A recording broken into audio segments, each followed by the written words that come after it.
Hi అండి అందరికీ ఇది పార్ట్ 2 వీడియో అన్నమాట. దీనికంటే ముందు ఒక వీడియో కూడా అప్లోడ్ చేశాను. మేము టెంపుల్కి వెళ్ళింది కార్తీక పౌర్ణమి రోజు మేము ఏమేమి చేసామనేది ఆ వీడియోలో అయితే అప్లోడ్ చేశాను. ఇది సెకండ్ వీడియో. నైట్ అది వీడియో లెంత్ అయిపోయిందని చెప్పి ఇది సెకండ్ పార్ట్ 2 వీడియో లాగైతే తీసాను అనమాట. ఆకాశ దీపం అయితే పెడుతున్నారనమాట గుళ్ళో. ఇది ఫస్ట్ టైం మా గుళ్ళో ఇలా పెట్టడం అయితే. పెట్టేశాక ఇక్కడ మనకి అమ్మవారి రూపంలో ఇట్లా నక్షత్రం లాగా పెట్టారనమాట. పెట్టి దీపాలు అయితే పెట్టి వెలిగిస్తున్నారనమాట. మేమందరం కూడా చక్కగా అందరం కలిసి అయితే మహిళలందరూ కలిసి ఇలా దీపాలు అయితే వెలిగించామన్నమాట. చాలా బాగా జరిగింది దీపోత్సవం అయితే. ఇక్కడ అమ్మవారి ముందు ఇలా అమ్మవారి పటంలాగా వేసి దీపాలన్నీ చాలా చక్కగా అలంకరించారనమాట. వీడియోని అయితే అసలు స్కిప్ చేయకుండా చూడండి, చాలా బాగుంటుందన్నమాట.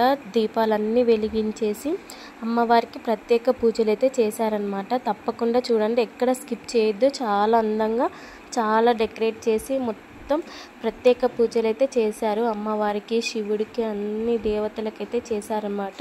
చాలా అందంగా ఉంది. తప్పకుండా చూడండి అందరూ. దీపోత్సవం మొత్తం పూర్తి అయిపోయాక అమ్మవారికి ప్రత్యేక పూజలు చేశారనమాట. చేశాక ఇక మహిళలందరూ ఉపవాసం ఉంటారు కదా ఆ రోజు, ఇంకా ఉపవాసం కూడా విడిపించుకొని దేవుని దగ్గర ప్రసాదం అయితే ఇచ్చారనమాట.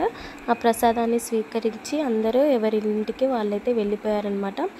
ఇలా కార్తీక పౌర్ణమి నాడు ఇలా అందరూ ఇలా అయితే సంతోషంగా జరుపుకున్నాము మేమందరం అయితే. ప్రత్యేక పూజలు అయితే ఇప్పుడు స్టార్ట్ అయిపోతున్నాయి అన్నమాట. చూడండి అందరూ.